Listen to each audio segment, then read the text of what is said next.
জমানো টাকা উইপোকা বা ইঁদুরে কেটে ফেলছে কিংবা আগুনে ঝলসে গেছে, এই ধরনের ছেঁড়া ফাটা নোট নিয়ে বিপাকে পড়েছেন? টাকাগুলো কি তবে একেবারেই নষ্ট? এই প্রশ্ন অনেকের মনে, আর এর উত্তর রয়েছে বাংলাদেশ ব্যাংকের প্রবিধানে। বাংলাদেশ ব্যাংকের নোট প্রত্যর্পণ প্রবিধান 2025 এবং পরিচ্ছন্ন নোট নীতিমালা অনুযায়ী এইসব ক্ষতিগ্রস্ত বা ছেঁড়াফাটা নোটগুলো ফেলে দিতে হবে না, বরং নির্দিষ্ট নিয়ম মেনে এর বিনিময়ে টাকা ফেরত পাওয়া সম্ভব। চলুন জেনে নিই বাংলাদেশ ব্যাংক কিভাবে এসব ছেঁড়া নোট গ্রহণ করে এবং এর বিপরীতে ঠিক কত শতাংশ মূল্য পরিশোধ করে। প্রথমেই জেনে নেওয়া যাক কোন ধরনের নোটগুলো দাবিযোগ্য বা পরিবর্তনযোগ্য বলা হয়। উইপোকা বা ইঁদুর কাটা নোট, স্যাঁতসেঁতে নোট, অধিক জরাজীর্ণ নোট কিংবা রং বা কালি দিয়ে বিকৃত নোট এসব দাবিযোগ্য নোটের অন্তর্ভুক্ত। তবে মনে রাখতে হবে, নোটটি অবশ্যই আসল নোটের বৈশিষ্ট্যের হতে হবে।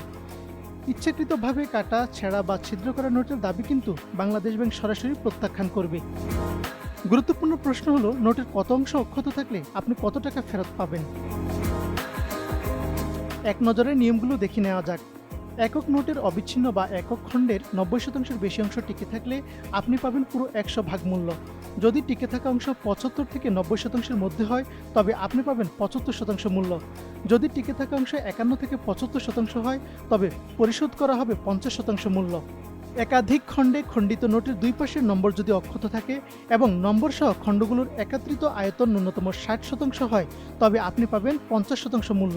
আর যদি একক নোটের অবিচ্ছিন্ন অংশ 51%-এর কম থাকে তবে সেই দাবি সম্পূর্ণ প্রত্যাখ্যান করা হবে। প্রবিধান অনুযায়ী যে কার্যালয়ে নোটে দাবিযোগ্য শব্দ দিয়ে সিল মারা হবে সেই অফিসের মাধ্যমে দাবি নিষ্পত্তি করা হবে। সিলযুক্ত হওয়ার 6 মাসের মধ্যে দাবির আবেদন করতে হবে। আবেদন করার 8 সপ্তাহের মধ্যে দাবি নিষ্পত্তি করতে হবে। তফসিলি ব্যাংকের শাখার মাধ্যমেও নোট সম্পর্কিত দাবির আবেদন করা যাবে। এক্ষেত্রে ব্যাংকের সংশ্লিষ্ট শাখা আবেদনটি বাংলাদেশ ব্যাংকের নিকটস্থ অফিসে পাঠাবে। বাংলাদেশ ব্যাংক নির্ধারিত পদ্ধতি অনুযায়ী দায়িত্বপ্রাপ্ত কর্মকর্তার সিদ্ধান্ত অনুযায়ী প্রয়োজনীয় ব্যবস্থা নেবে। সম্প্রতি এক কৃষকের জমানো 2 লাখ টাকা উইপোকা ও ইঁদুরে কেটে ছিন্ন ভিন্ন করার ঘটনা বিভিন্ন গণমাধ্যমের খবরে এসেছে। জানা যায়, পরিবারের ভবিষ্যৎ ও জরুরি প্রয়োজনের কথা চিন্তা করে এই টাকা জমিয়েছে গাইবান্ধার কৃষক তোফাজ্জল হোসেন।